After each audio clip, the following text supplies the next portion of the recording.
was beautiful. The journey was beautiful in so many levels, because not only was it scary for my child when I pulled her out of school, because she's only used to seeing every other child in the neighborhood go to school. She has no idea of how life is without the school. Maybe if I had never sent her to school at all, it would have probably been very different story altogether. Also, another mistake that I did make as a parent is that, I did take a lot of I put in a lot of thought process, I put in a lot of care in getting the support of my family, everybody else, and all these things I've done. But what I completely forgot about was taking into the consideration of my own child. For all the child-led learning that I was trying to do at home, the very fact here, my homeschooling or the unschooling journey was supposed to have started with the child led itself. That is where I made a mistake for the first time. And that is where I learned. And that's where I went back to her and I told her, and, I would, through that 6 months when she used to watch the TV, I went on giving her that option. I went on trying to convince her, saying, like, do me this favor, baby. Just try I know everything so far in this house has always been as per what you have wanted, what you've always asked for, whatever you've seemed comfortable with. But this is one thing that, I believe in. This is one thing that I think will be amazing for you. Just give me one chance, just give me that one chance. And she was like, yeah, what's going to happen if I give you one chance? I've been giving you chances, you're not teaching me. And I was like, that's where the hitting the proverbial wall was happening. Because every time she said, okay, I'm giving you a chance, now teacher play and become my teacher, and I would refuse. So we would again go back to that standstill. We would be in that tug of war thing again. And then slowly, when it progressed and it became about, okay, what do I do now? And when I told her, okay, why don't you be what you want to be right now, try on different roles, do the print and play kind of thing. And her library project shut down. Then she ended up doing jewelry designing. So she used to take all of these loom bands and this and that and everything, and started learning how to do all of those and crafting her own stuff. Then she started gifting it to her friends for their birthday and things like that. It was, and that is where a little bit of validation happened for her. So what happened was, when she started gifting it to her friends for their birthday or whatever it was, they would appreciate it. They would look at it and they would say, oh, thank you so much. Oh, these are gorgeous. So, that then that thing, confidence set in, saying, okay, there's something that I can also do, something that I'm good at, something that I will be appreciated for. That ego boost or that ego stroke was important for her.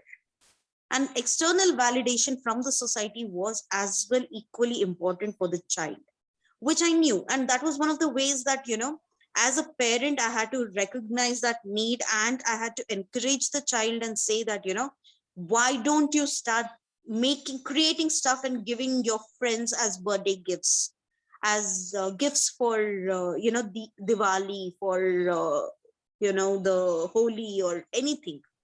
Just make something beautiful for their, on a friendship day, make friendship bands and give it to them. Do something meaningful. The socialization and the other part of it and things like that was not so much of a challenge, really, because most of us live in the city, most of us live in apartments, most of us have a community, have a layout, there are other children around. So she would go through through the day doing her own thing, researching on something or the other, and then in the evening she would go out and play with these kids and stuff. And or in the day, if she was not researching, then she was sitting and doing her jewelry thing and helping me out in the house, doing a lot of other things, and accompanying me at my sessions sometimes, and hanging around with me, read on her own, read books. So there's a lot of activities that was being done, and she was doing it and she was getting engaged. a lot of conversations would go on between us as a family, continuously, constantly, about everything and anything. And finally, one day, what happened was, a friend of mine reached out to me and asked me if my daughter would be willing to go with her daughter for a writing workshop, a fantasy writing workshop, because that kid was interested in writing. She was interested in fantasy fiction writing. She was a major Harry Potter fan. So she wanted to learn how to write. And both of these girls, gelled with each other because they were both readers. They loved reading fantasy and all that. So when this writing workshop came up, it was automatic that the parent reached out to me to see if this one also is interested. So I asked her, I said, would you be interested? And then she was like, yeah, why not? I mean, not for me as a writer, but if she wants to do it, I don't mind giving her the company. So she ended up going to that fantasy writing workshop. It was there for a week or something, every day for like 4 hours or something. For a week they did this course, 7-day course or something. And it was fun, it was amazing. There were a lot of learning that happened. And end of the session, after 7 days, I remember the trainer coming up to me and telling me that your daughter has a very unique style of writing.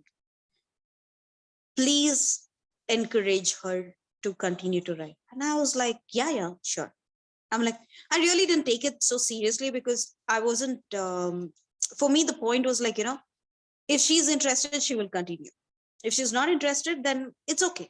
Children, just because she's good at something doesn't mean that she has to take it up and make it into her profession. You can have a hobby, sometimes you can just have a lot of interest. Sometimes it's good for children to just be interested in a lot of things and not make everything into like a career option. And especially with my daughter, I was never going to be making that mistake of saying you can make this also into a career, as it is Very focused. interesting point. We unschoolers do believe that child-led learning, but we are constantly hovering over our children, thinking, okay, what are they good at? Maybe they will make a career out of it. I mean, somehow unconsciously, subconsciously, we are doing that.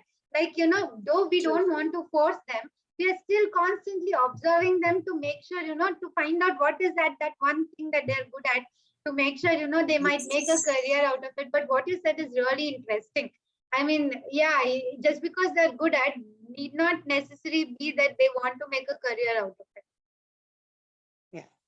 Yeah. So when she came and told me, I was like, thank you. I really appreciate this. And of course, yes, if she's interested, she can pursue writing. I have no problem with that. But that actually, and what happened was, the funniest thing is, I came back home and I told my daughter, this is what your trainer had to tell me. And maybe that was my mistake, as a parent, because you tell my daughter that somebody appreciated her. She's always been the teacher's pet. Okay, that thing about being a teacher's pet has not gone away from her DNA, I Yeah, guess. I mean, I So, guess you said she already had the need for everyone to appreciate. Maybe when you said that, not everyone. It's like you appreciate at home, everyone's appreciating at her home. She doesn't like it. She is always constantly seeking the teacher's appreciation and okay. the authority. So, and right out of this is like, after the whole fiasco with the school and unschooling journey, right? So when this trainer gave her a feedback like this, she went completely into it. She was like, yeah, I really enjoy writing. And I was like, okay, so write. And that's it. From that day till now, she's just been writing, reading, writing, So this reading. happened how many years back? She was 11. So from 11 till 17, she's been like she has this writing thing on, she wants to be No, a the writer? workshop happened around 10 when she was around when she was around 10. Then what happened was she actually wrote a novel and published it on the Kindle at the age of 11 as a self-publishing. So she was going through. The thing is, what we did was at that point of time, remember I told you that she can be the pretend play that was going on. So that was the idea that I gave her. I said, okay, now that you have tried librarian, you've tried being a jewelry designer, why don't you try being a writer? So she was like, okay, how do I do it? I said, first you write a novel. You give me a novel and then we'll figure out how to get it published and how we do things and what we do. So she completely took it up as a challenge. And I don't know, I mean, she was interested as well. So she had just gone through the writing workshop. So I think everything was pretty new in her head at that point of time. So she wrote a novel called The Chronicles of Dhruva. It was based on the Dhruvatara, the Indian mythology of, the North Star. So she created completely an alternate universe and called it Chronicles of Dhruva. And the first book in that was supposed to be Beyond What You See. So that was the title of a book, and she wrote it. And after she wrote it, she gave it to me. I went through that entire editing process with her, showed her how certain how to do the spell check, how to do the grammatical check as a for a writer, and how you can cut away or do away with few words and keep it, use certain other phrases or whatever to make it better and things like that. So after that editing process, I was looking for this thing, how to publish it. Who are the publishers that I can approach to see if they would be interested in publishing? And I came across self-publishing by Amazon Kindle. So I think we were just exploring it, and the next thing we know, accidentally it is up. It's been published. It is uploaded and it is up. And I looked at her, she looked at me, she's like, what did you do? And I'm like, I'm sorry, baby, it got published. And she's like, take it down, take it down. I was like, no, it's done. I don't think I can take it down. Let it be. It's okay. No one knows. Nobody is going to know and all that. But then I did go ahead and put it out on my Facebook, this thing. So there are quite a few people who actually bought the book as well, within the friends and family circle and all that. And the money came into her account. So she was very thrilled that she earned money. So that was her first success story. And that started it, that egged her on. But after that, she has not written a complete novel after this one. Mostly she's been focusing on writing short stories, lots of poetry. She does a lot of review writing. She writes blog articles. She writes critical analysis of shows and stuff like that. And then she also writes plays, small pieces of fiction, mystery writing and things like that. So she's been doing a lot and she's been learning a lot on her own. I mean, if you see the work, the literary work from the time she was 11 years old, that Beyond What You See, to today, the way she writes, I can see how she's improved. I can see how she has learned on her own and how professionally she's getting there to actually being able to write like, any other professional author. So that's her journey, that's my journey. It's just continuing now. Pretty much this is what we do on a daily basis. Talk a lot, discuss a lot, random topics. There is, sky's the limit for us when we continue to have conversations. We both love to like argue, debate, and not argue, debate about everything on this planet. She has a different perspective, I have a very different perspective. Together we sit, we discuss, we say why each other's perspective matters, and how we both arrive at those kind of perceptions, why we behave the way we behave. And she has also learned a lot of psychology for the sake of her characters and creating them.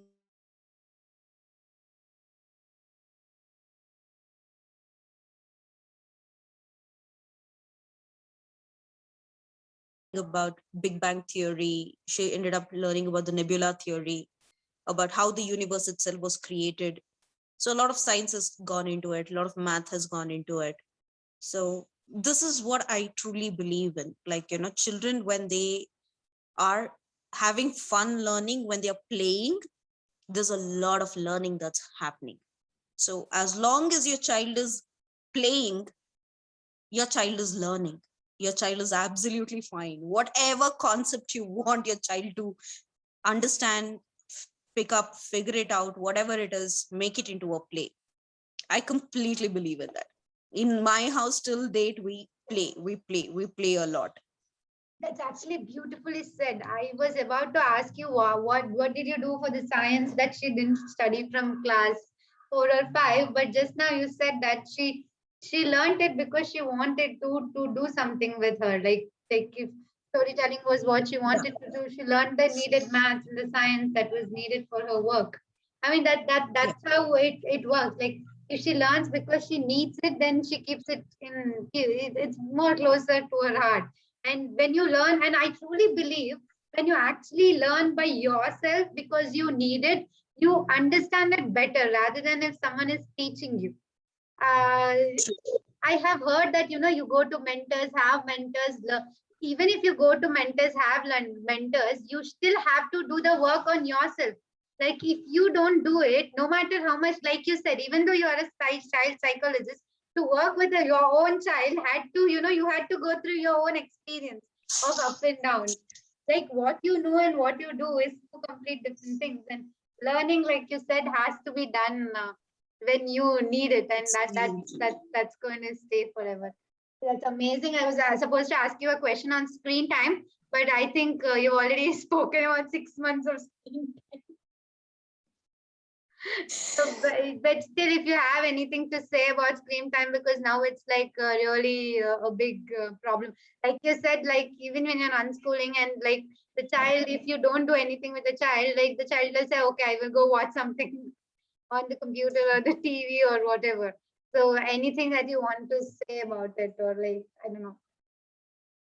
See, screen time as a concept, it depends again as to what is it that we are talking about when we say screen time. Are we talking about, like, the eyes getting hurt because we are watching the screen completely, the blue light or whatever it is? These days it's even more simpler.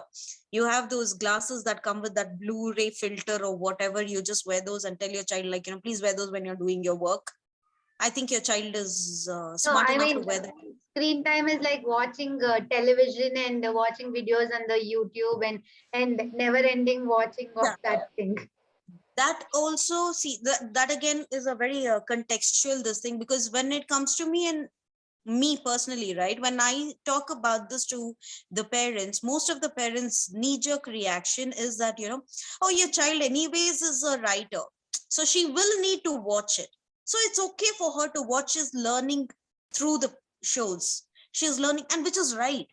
My daughter watches a lot, consumes a lot of TV shows. She consumes whole crazy amount of books, whole crazy amount of novels, whole crazy amount of, like, whatever the TV show is, Korean, new, Japanese, is this, that, the language doesn't matter. She'll just turn on the subtitles. If the subtitles are not there, she'll just keep watching the screen and trying to understand through the body language, and she's like, learning. But then again, see, a lot of people do say that, because your child is a writer, it is okay for her to watch the TV. But when my child was watching the TV, she was not a writer. She was mindlessly consuming then, and it just ended up becoming her passion much later on. It became her profession much later on. She only figured that, oh yes, I love watching shows, yes, I love watching stories, I am a storyteller. Basically, the concept of becoming a storyteller is what motivated her to tell stories. So today that has become a very directed activity. But at that point of time, it was a very non-directed activity. It was basically like, I am bored or I'm rebelling, whatever it was. So like you rightly said, most of the time your child is watching something on this thing for two reasons. One, the child is learning something, is getting that dopamine effect in the brain, which the child cannot let go. And as long as the child is learning something, he or she will be addicted to watching it. Two, you're bored because you don't know what else stimulating conversation is happening, then your child will go back. The key here is, what I'm trying to tell you is, give your child as much as possible a dopamine kind of effect outside of the screen time. Trust me, your child's screen time will automatically come down. Meaning, when do these dopamine get secreted in the brain? One, when your child is learning something new, when your child is having mentally stimulated conversations, play, whatever it is. So make it challenging for your child, make it fun for your child. If you can get these two concepts right with your child, you don't have to go behind your child and tell your child, don't watch the TV. Your child will automatically reduce watching the TV or the YouTube video or something. Get your child to do something, get your child to create something. You know these artists, the right side brain that everybody is talking about and things like that, right? So basically, what is it that these people are talking about? These artists constantly, if you look at their brain, you will see that their dopamine effect is always constantly high. Their brain is producing dopamine like nobody's business. And why is that? Because they're constantly trying to create. So if you can get your child to constantly create something, use the creativity. It doesn't have to necessarily be in a very directed way, like painting, like singing, or any one of those known kind of this thing. If your child is randomly playing pretend play, doing all sorts of whatever this thing is, let the child do it, because in that pretend play there's a lot of creativity that is happening. Your child is creating stories, your child is creating a narrative, your child is creating a world of its own, and that gives a dopamine rush for your child. The more and more your child gets immersed in that kind of play and does a lot of these activities, and as the child progresses, maybe your child is overgrown pretend play, your child is now into 6 7 years, 6 years above, then start giving. That is the time when you need to supposed to give your child those puzzles kind of things to do, like the Lego set, create something. That is the time when you give your child the 1,000-piece puzzle set to sit and put the see which piece fits in where. So those kind of mental stimulating tasks, if you can get your child to play and get engaged in that, then you don't have to worry about screenplay. Screen time will automatically come.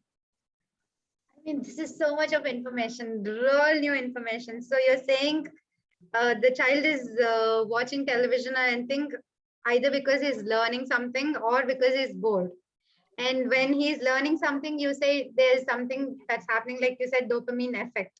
And that can also be recreated by giving them something new to learn, or by mentally stimulating interesting conversation or a play. Am I right? True. So here, this is where the parents' work come in picture, I guess, to make sure that to keep the environment stimulating and learning. Yes. So, like You, for as a example, parent, what you go go go go. ahead, sir. No, I was just See, as saying a if you parent, could give an idea of maybe like 2 to 5 years, what they could do, 5 to 10 years, just facilitating the creative part. Like how can you mentally create the learning environment, or the make sure that the child is challenged enough to learn, or what are the things that we could do as a parent? okay, perfect. See, The first 2 years of your child's play is going to be completely sensory play. Yeah. So give a lot of sensory toys for the child, because the child needs the craving of the sensory. All the 5 senses have to be stimulated. So you don't have to have too many toys. See, the problem with the children is their attention span is quite low, and it's getting developed over a period of time as we speak. As they grow older and older, the attention span gets keeps growing up higher and higher. But till they learn that, till they get attentive enough, till they learn to focus on the task, till they get into the flow of it, they need small degrees of challenges. So it all boils down to how you start stimulating and challenging your child. One of the reasons why a lot of these gifted children or genius children or the child prodigies as we speak do not grow up to be as successful as a lot of very few of them, like if you look at it, Beethoven composed his best masterpiece at a very later in his life. And all of these this small gifted geniuses and all these people, they actually end up doing a lot of things, burning out, or rather whatever you call the child prodigy going out in a very early stage, is because of this. What happens is, what we as parents, inevitably, the moment we see that your child is interested in something or is gifted in something, we start pushing it. And your child has the immense capacity to learn. Trust me, the child's brain is so beautifully how do I put it, it's like clay. It can be molded, yes, to however you want it, how much ever capacity you want it. But the more you mold it, it gets set that sooner in stone. However, if you slowly do it, if you do it bit by bit, not only can you channelize this and keep it going for a very long time, you can also, it's like the best example or the analogy that I can give you is, let me put it this way. If you have a fire pit and you have the fire going, do you want a roaring fire that burns for like 2 minutes and then just goes kaput? Or do you want it to keep burning at a low this thing, but keep burning through the night? Obviously you would want the second one, right? The one that keeps burning through the night. So only every now and then, what would you do to keep it burning? You don't come and keep piling it on with logs and logs and logs and coal. You only come and put in when it's kind of burning down, and then you rekindle it and you bring it up to a certain flame, and then you let it be. You take a step back and you just sit quietly. It's the same thing with children. It's the same thing with engaging them as well. Don't engage with them 24/7. Believe me, as a play therapist, I am telling you this. I don't engage with my children 24/7. Unless and until you're bringing your child to me and paying me for 45-minute session, I will not engage with the child for the entire day. That's not how it's supposed to work. You are supposed to give them time to do their own tasks. You're supposed to engage with them when they really are bored, or when they are seeking information, or when they need your help, but pretty much encourage them to do their own thing most of the time. If they're bored, it's okay. Let the child be bored. That's the best thing you can do for your child. Let the child just get bored completely, because in the boredom is the creativity that gets born. Because after a point, your child doesn't know how to react with the boredom. It will start daydreaming. The more and more your child is daydreaming, the more and more your child is creating a world or a play or something in its head. So there is a birth of something that is going on.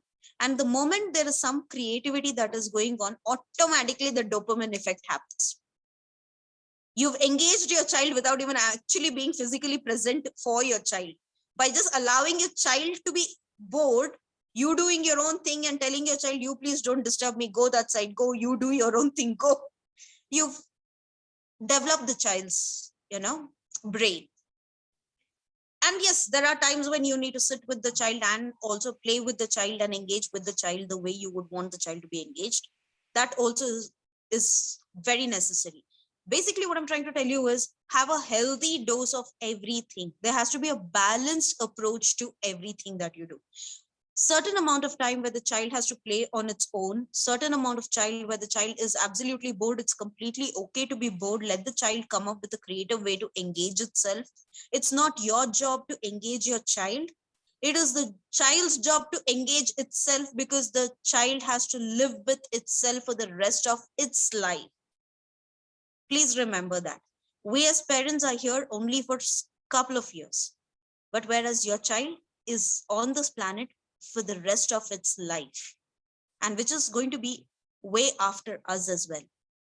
So if they don't know how to live with themselves right now, they will have a very difficult time learning to live with themselves when they are much older. About age appropriate toys and everything, I'm not going to be taking up too much time on this source right now and talking about it, because I'm sure if you Google, you will get to know what are the age appropriate toys. You can buy a few of them. Yeah. But my thing is just try and see how you can use, if I have to give you one simple quick example, it will be this. Just let's say you picked up Jenga. Jenga set can be used as building a tower and playing that. It can also be use the Jenga set as pseudo Lego, meaning not just building a tower, try to create something else out of that. You can also use the Jenga set for getting to know your child better or learning communication better. Maybe you can write a slip of paper, you can write some things like, what is your favorite food, your favorite color, and you can stick it on the Jenga tiles on one side. And whenever you pull out this thing and put it, before you put this thing, you can read that out, and the opponent or whoever, or you who's pulling out the tile, can enact that. You can make it into a dumb charade. You can just go. That's my point. The thing is, you don't have to need too many toys. You just need to facilitate a creative process of how one toy can be used multiple ways. Your child will pick it up. Your child will emulate that, and your child also will become very, how do I say? They are even more creative. I mean, like, come on, naturally you see children taking a spoon and using the spoon as a sword and fighting. I mean, who taught the child to use a spoon as a sword? Right? We don't need to give them a sword to play a sword. They can take a stick and all that and start playing. So your child will eventually play beautifully in all of those things. More or less, just follow your child. Your child knows how to play. You as an adult probably will not know how to play. So if you can get to the child's level and play, nothing like it. Yeah, that will be the ideal situation. That's lovely. Actually, I have a lot of questions, but let me ask if anyone else have any question, and then we'll see. Anyone here have any question here? If you want to ask any question, you can unmute yourself and ask.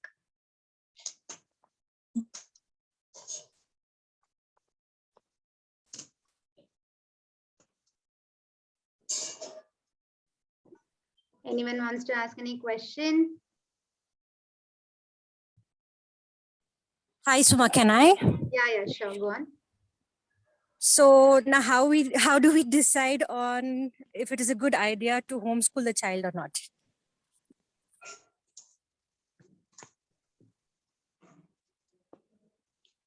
Thank you. You're asking me or you're asking Suma? You. No, I'm asking you, ma'am. Hi. How do you decide whether homeschooling is for you or your child or not? Okay, let me ask you this question.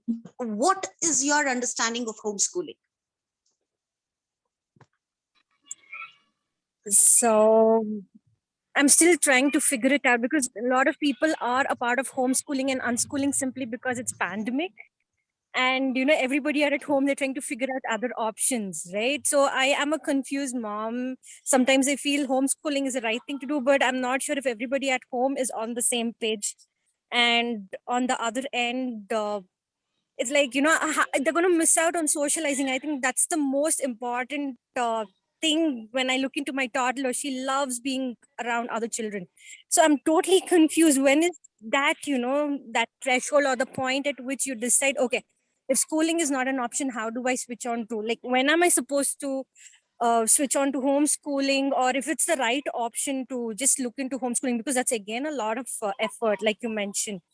So I am a confused parent, so you will have to guide me through, or with the information that you have, if you can, you know, ignite us, that would be great. Thank you.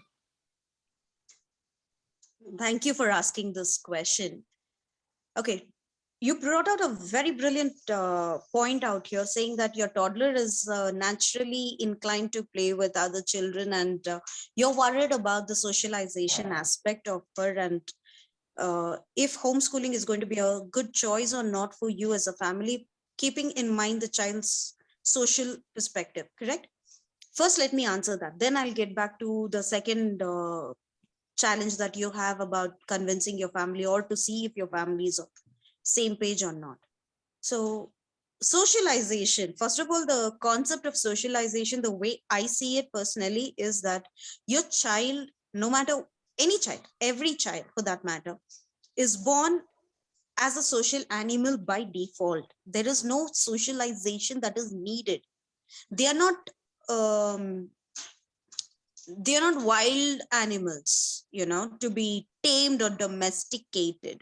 So I'm sorry, I'm not trying to sound rude here. What I'm trying to tell you is that you don't have to be worried about your child's socialization, because the first 5 years of your child's life, your child is not trying to actually understand other people.